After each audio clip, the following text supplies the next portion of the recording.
involved in the trade come in here and have the opportunity to spend a week sort of, and with us, we have the opportunity to spend a week with them, and it's also creates a camaraderie and a knowledge about what we do and what they do, and it just works really well. And it's a lot of fun at the same time. We've got auction lot 24, so 24 and 2024. We've got a Cabernet Sauvignon. It's from our Rutherford Estate Vineyard. Really nice wine. It's got a little bit of Merlot, a little Petit Verdot blended into it, but it's 80% Cabernet, and it is a Cabernet.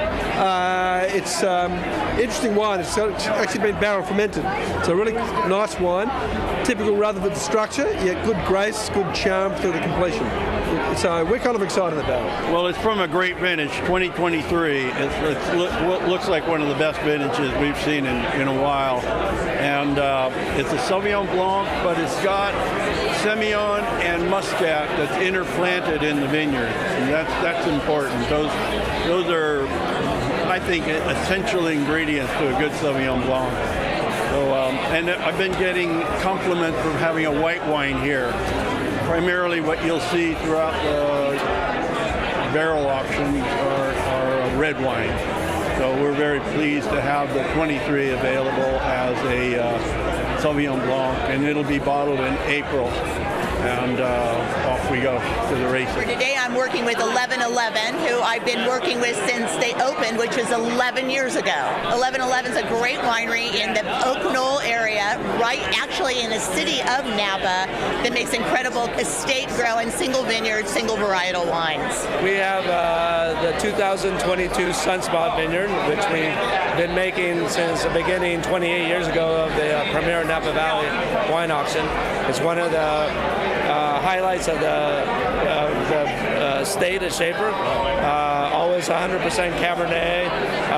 It just has an incredible focus of what Stag's Leap's about. Really voluptuous tannin and great fruit. What about that? So Women Wine, this is where the women winemakers show up, and so we're doing actually a joint lot with Foley Vineyards. They have a fabulous winemaker. Michael Bullock is one of my greatest friends, and his assistant winemaker Sara, also female. We did a joint lot 60, and we're just so happy to be here, and we're having a delightful time. And for people that don't know, that they should come and taste all the women winemakers tastings. We make delicious wines. So we have 30 different wineries participating, all female winemakers. So everybody has their own wines that they're showing, and then there's 17 of us that participated in a collaboration lot. It's a 20 case lot number 15. It's all women winemakers. I don't pretend to understand the underlying physiological mechanisms that make women good winemakers. But what I do see is that women, and this is not just in winemaking, but in many careers, they really have to work harder, and they have to not just be good at something, they really have to be extraordinary at it. We have a lot of examples of that here in the Napa Valley with some incredible women winemakers, Heidi Barrett, Kathy Corison. We've just got a strong history, and if you look at their wines, they weren't just good wines, they weren't even great wines, they were actually world-class wines. So our auction lot is from 2022. It's a 50-50 blend of Cabernet Sauvignon and Cabernet Franc from the 2022 vintage, and which was a warm vintage. We had pretty good ripeness, and then of course everyone knows we had a little heat in September. But our vineyard's about 32 years old, so it has a little bit more resilience, and we didn't get much damage from the heat, and we waited about another week till late September, and then we picked. So we had really good flavor development despite a shorter season, and the lot is it's 5 cases, and we're expecting to do really well this year. Yeah, my auction lot is Oakville Cabernet Sauvignon from the 2022 vintage. It was barrel fermented. I think it's showing beautiful acidity. I think 2022 is a very not easy to understand vintage. We had this crazy heat right around Labor Day, and so the wines are sort of all across the board, everything from super ripe to things in later spots that are still very lean and have that tannin and intensity. And so I think it's a really exciting vintage. I think there's great wine to be found. I just think it's really important to taste and evaluate the wines. So I'm having a great time here doing just that. This is auction lot number 56, and here, up we go. There you go. Can you see that now? Yeah, that's probably a little blurry, but that's good. This is 2022 The Goddess Clone, Cabernet Franc off our property in St. Helena. So it has just a little bit of Petit Verdot put in there. It'll be aged in French oak for 22 months before it's finally bottled and sent out to the worthy winner today. Oh, we're so excited about this. It's a joint lot. Benoit's the winemaker for both halves. 50% of it is from Tierra, Roja, of course, and the other 50% is from Beck Stauffer's Missouri Hopper Vineyard. It's a 2022. It is luscious and yummy. We always have a good time. Yeah. He's very passionate, but so passionate about his winemaking and the vineyard, and so am I. So it's a really wonderful collaboration. Well, I think it's a unique opportunity for any drinkers to see what the new vintage is all about. I think so. It's a glimpse of the future. So today we're presenting the 2022, and I hope people are going to realize it's a fantastic vintage. So I think that beneficiary to know what you're looking for before you come in to buy. So hopefully people will enjoy the wines they taste today. So I'm actually representing two auction lots today. My favorite, my home, is Pine Ridge Vineyards. We're situated in the Stags Leap District. We actually farm 47 acres across 4 properties in the Stags Leap. And so this is a barrel selection. We're calling it Trailblazer. It's in homage to Gary and Nancy Andrus, our founders, who a little over 45 years ago came to this property, to our property, and saw a 3/4 mile long cave with 3,000 barrels in it, and something that we didn't, 160 total acres throughout the valley, and nobody before us saw that, only them. And so this is an homage to them. It's a barrel selection from Locked Horns, one of our coolest climate Stags Leap District vineyards. We're really proud of it. The other cool one that we're doing is myself, probably my biggest mentor in my career, Elizabeth Viana at Chimney Rock, a great friend, Michael Baldacci over Baldacci Family Vineyards, and somebody who I love to get down with when it comes to Petit Syrah and Cabernet is Robert Smith over at Quixote. And the 4 of us joined together. We're all Stags Leap District producers, so we put a blend together, a 20 case lot, and we're calling it Stags Leap Unleashed. It was either between Unleashed or Unhinged. We went with the former. Maybe we'll go with the latter later. Yeah, no, it's super exciting right now. We've got a full-blown renovation. We've moved hospitality to downtown Napa in the old Barreo building, so we're accepting consumers there and guests, but we're still making wine in Oakville. When are you opening up again? Hopefully 2025. Absolutely. It's always a packed crowd, but it's a thirsty crowd, so we always enjoy this. Well, it's a 2021, and it's 62% Cabernet Sauvignon, 19% Cabernet Franc, and 19% Merlot. So it takes a little bit of time because blends to me are the most important thing we do. Blends, it sometimes takes us 4 to 6 months to create a blend. And our blends are based on my notes from the wine for the last 2 years. I start blending about 2 years in, and it just takes some time. It takes long as 6 months, short as 4 months. And a lot of tasting well, is involved. I didn't get there, but there's a lot of tasting involved. Yeah, so we have a 2022 Rutherford Cabernet Sauvignon. This actually comes from a part of our original vineyard at Beaulieu number 1 that would have been the core of Georges de Latour Private Reserve for many, many, many, many decades. And I used an André Teleschef winemaking protocol for this, where I selected an early ripening part of the vineyard, brought this in, fermented it in tank, went down to neutral barrels for the first year, and then went into American oak for 1 year, which had been washed with soda ash prior to that to extract some of the lactone and all of this. So you get a little bit of the, the tannin, but you don't get those lactones that you'd expect in a newer American oak barrel. And this is actually how Private Reserve was made from about 42 to 91. And so it's a tribute to André. And this is something that will be the first of a series. We're going to do this every year from now on. So it's a retro version of Georges de Latour. Yeah, this is our first lot. Being from Napa, my company is mostly focused on wines outside of Napa, and just a tiny percentage of what we do is Napa, but I really wanted to honor that and make something special So today we're pouring 100% Cabernet from a single vineyard that's our estate vineyard for Grounded Wine Company for Steady State, which is our Napa Cab. This is the primary source for Steady State, and this is a single block of that vineyard. Jim Barber farms it. It's spectacular fruit, and my dad and I made this together and made a special lot, 20 cases to support this amazing cause. So this is CXLI. It's our 141st harvest at Inglenook, and it's our first harvest in our new winery. So we're celebrating the innovation of the new winery with the heritage of the estate, and celebrating some of the best blocks off the back of our property off the Rutherford Bench. So we built a brand new winemaking facility. It's 22,000 square feet, and we have 120 tanks in it. There's one for every single vineyard parcel on the property. And we're able to separate everything out, ferment it out separately, and realize its full potential. You know, it takes some thought and meditation, and we really want it to have a story. Because to me, wine is about story. So this year our lot is a block that we've made a single vineyard out of for many, many years. We've had to replant it, so it's called Swan Song. It's the last vintage of this wine produced. So a little bittersweet, but beautiful as well. We're grateful to this vineyard and everything it's produced for us for almost 30 years. So it's just seeking something that's really unique. And that has meaning, right? And that you can't find anywhere else. So we have Jean Hofflinger, we have Michel Roland, and Aaron Pott. I am one of the three. The two others are more illustrious than I am, though. The lot came out of many times when we would get together and we would just get drunk with each other because we've been friends for donkey's years and just love to get together all the time.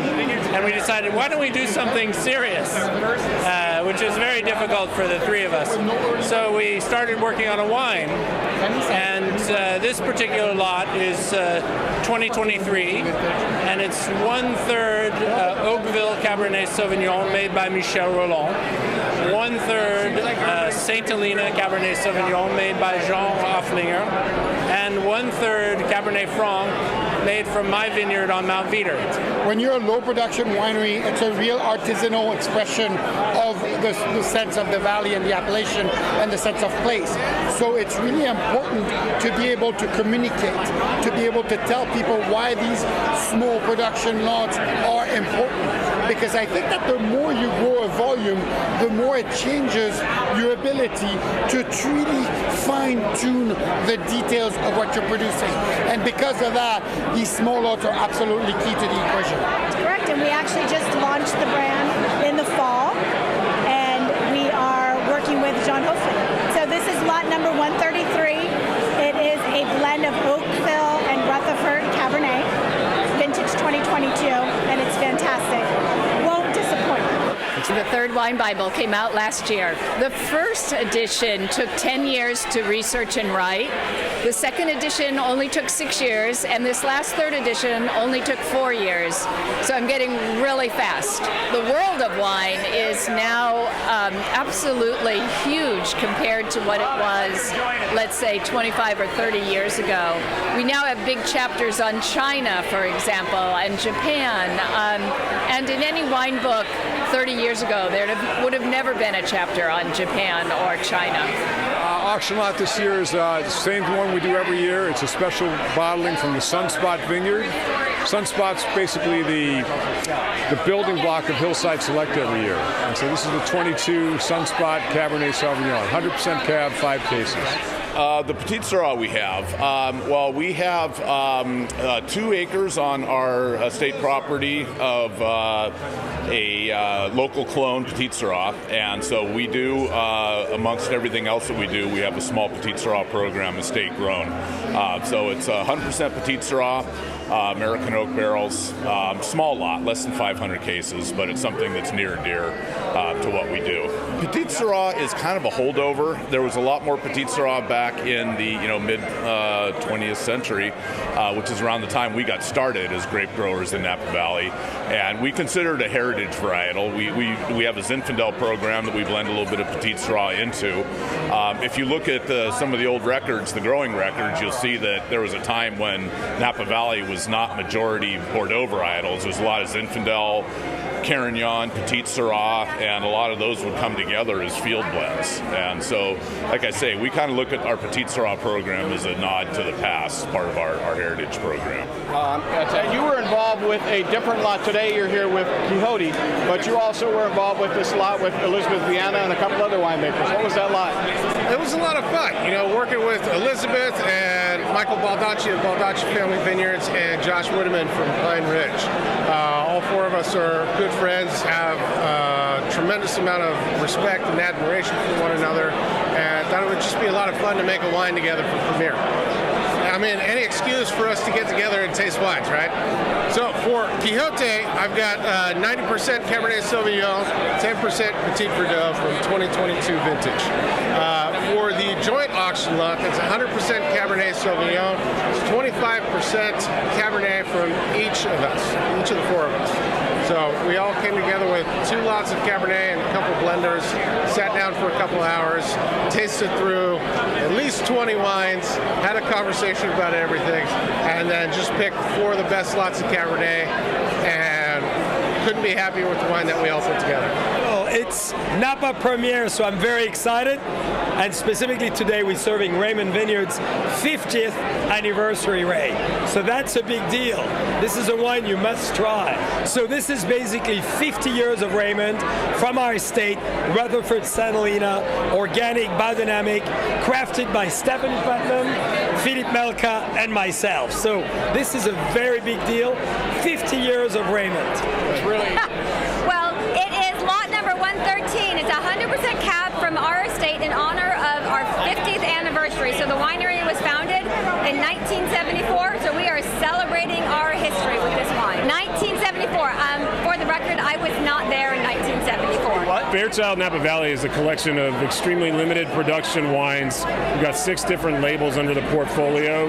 We're introducing a 7th, which is our first ever second label creation under the portfolio. 5 cases from the Tickets Project. It's our second label production from the same exact vineyards as the Stones. Something we're doing at a very consumer-based wine at less than half the retail price. It's going to do very well in the distribution market. So we have a 2022 Cabernet Sauvignon. It's a 5-case lot, and this one's a 100% Cabernet from our estate, but it's a single barrel selection blend of our oldest vineyard cab, that's from 1990, with our youngest vineyard Cabernet from 2002. So it's an interesting riff for us because 2002 is still considered pretty old age for Napa Valley, but we wanted to showcase the old meets the new. In a theme for what's happening at Signorello, we're going to have one of the newest wineries with some of the oldest vineyards in Napa, and so that was kind of the theme with which we were going forward with this specific one. We're so excited. It's been a really, really long time coming, but we just applied for our temporary certificate of occupancy. We should be moving production stuff in the next 3 weeks, and our grand opening for consumers, trade, everyone is June 7th to the 9th. So it's been since 2017 that we've been waiting to finally tell people this, and it's just exciting to have a date and a chance to welcome people back into the property. So we are pouring our 2022 Cabernet, which is from our estate vineyard, which is based in Coombsville, so the lower part of Napa Valley. So 100% Cabernet from 2 different lots. One lot is 30-year-old vines, one is 10-year-old vines, so we kind of blend it together. And it's 100% Cabernet aged in 2/3 new French oak. Well, this is Cabernet Franc that we were very proud of our Cabernet Franc because it's a very small production. Comes from our vineyard in Atlas Peak, and then we blend it with a little bit of Cabernet Sauvignon, Merlot, and Petit Verdot from our vineyard. It's grown at about 1,600 feet elevation above Napa Valley floor. Yes, Shadowbox Cellars, yes. Our son is the winemaker. We do about 1,000 cases a year. Pretty boutique awarded wines, high scores when we submit them. And it's so we did it as a hobby, and who knew we were ever going to have to pay taxes? So our auction lot is called Fire and Ice, and it's a blend of different vineyards from across Napa Valley. So the fire represents Rutherford, so we do a Beckstoffer George III in Rutherford, and the ice is Carneros, cooler vintage, cooler climate, and it's Hudson Vineyard in Carneros. Yeah, so we have 5 cases of Cabernet Sauvignon only. It was a block selection, then barrel selection, fermented in stainless steel and aged in 70% oak, French oak only. And we made that blend with Michel about like 3 weeks ago. Yeah, it definitely adds a little bit to the blend. Today we are pouring 22 Cabernet. It is 93% Cabernet, 7% Merlot.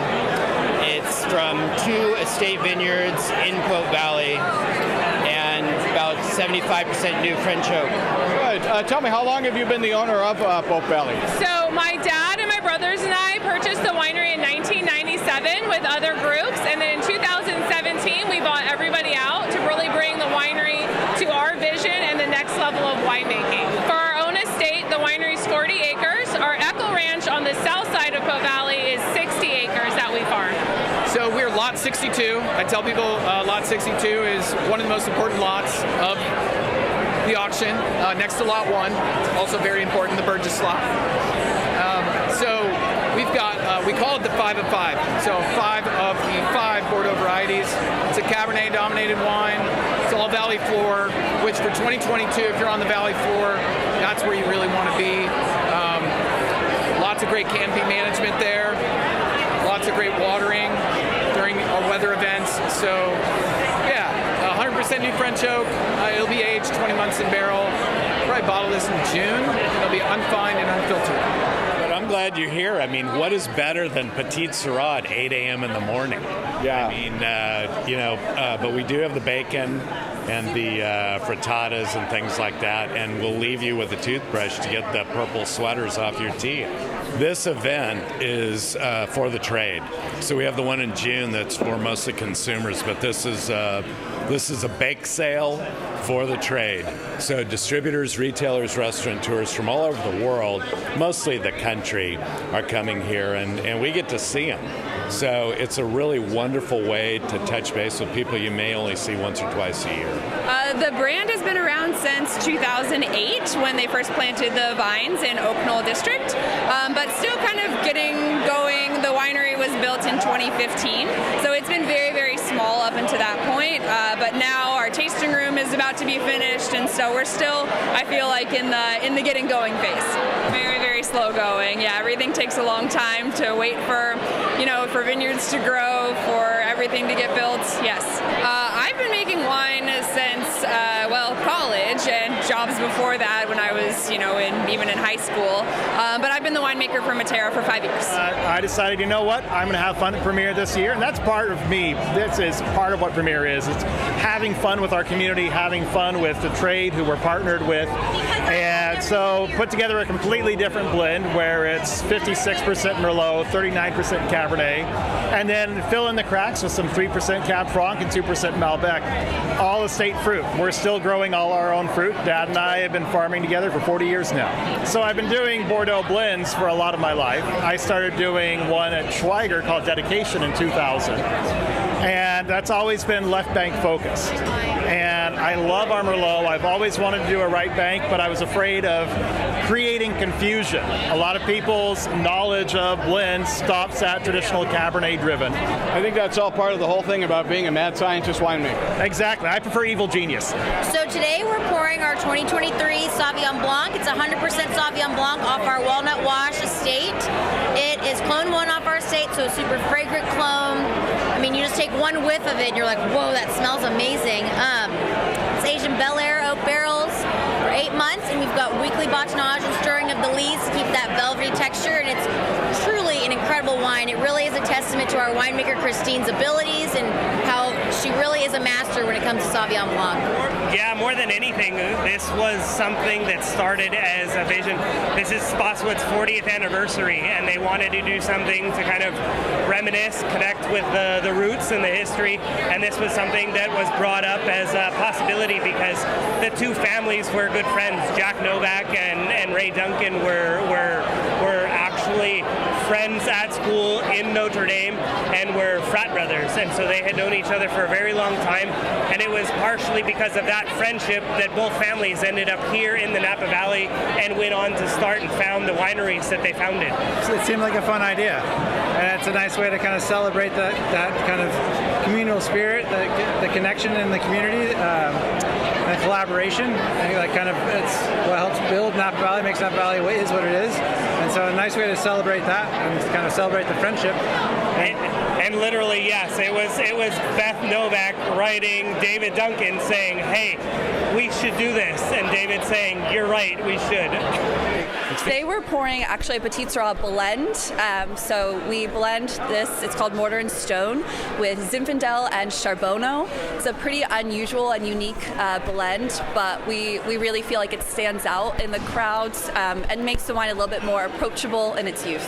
We have a small vineyard, just pick and choose the varietals we want to do and keep it small and manageable just for my wife and I to be able to handle, yes. And making the wine is relatively easy, and with our winemaker, making good wine is easy, but it's selling the wine. It's a process to have people come by the property and buy the wine. So, yes, it's a full-time job, yeah. Oh, yeah. Our winemaker is Christy Melton. She is a fantastic young lady. Her skill and knowledge is way past her years of age, and her palate is absolutely amazing. So she's been with us since 2010 and is doing an excellent job for us. When did you start? I've been a member of the Vintners, I think, since 1982 or something like that, so with one winery or another. So it is the only Zin. The only Zin it's 22 Zin. That's from my home ranch. It's 50 years old this year. Dry farmed, the longest standing organically certified vineyard in the whole region now, and it tastes like that. It's yummy. And I think the dry farming and the focus on the soil health, some of us are starting to feel like we sound like a broken record when it comes to, hey, let's take care of the soil, and then you get a lovely, resilient, and what I think about when I think about this Zinfandel is that, like, it's just showing the way. I take people out in the vineyards and say, all of this is grown. Again, 50 years between March and July, and then I'm going to harvest fruit and cut it all back, and these guys are going to do it again. And I mean, and how marvelous. So I bring Zinfandel just to remind people of what's potential here again. Older vines, dry farmed, organically grown, however you do that. There's history and tradition here that's kind of fun.